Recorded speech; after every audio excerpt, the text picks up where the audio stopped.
cornfield today, warming up already, sun shines bright. We've caught some rains, but it's never the big rains that maybe the northern parts of the state has received.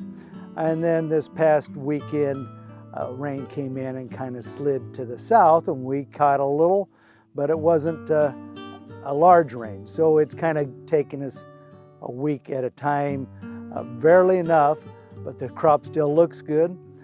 As we get out in the fields, the ears are a little smaller. We see some tip back. What I'm afraid of is that the kernels, without this getting a good rain to help fill out the kernels, that these kernels might be light, test weight might be a smaller kernel. We'll just have to see. That's what's really hard to give you a good estimate on what this yield's going to be. Until we get this crop harvested, I don't think anyone has a great idea. One thing I do know for sure, we're not going to have a bumper crop, I don't believe, just because there's too much variability in the crop. One thing we're going to be watching, if we stay in this cooler conditions and maybe have a little more rainfall, that tar spot is a problem that has shown up in the eastern part of the Corn Belt last year.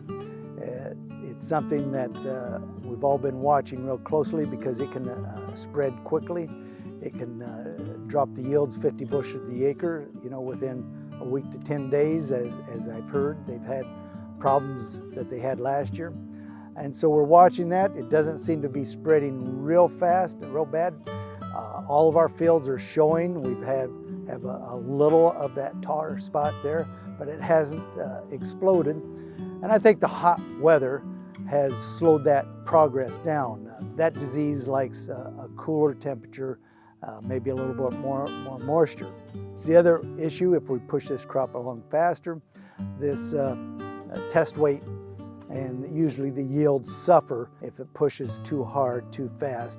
I've always found our yields do better when we have a long, slow fill of the kernels and the ears, and that's usually when we have our top yields.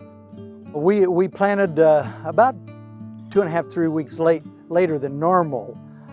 So we were all concerned about harvesting, the crop being mature, high moisture, cause a lot more drying bills. With this high temperature we've had, this heat we've had all summer, I think we've made up a lot of the growing degree units and heat units.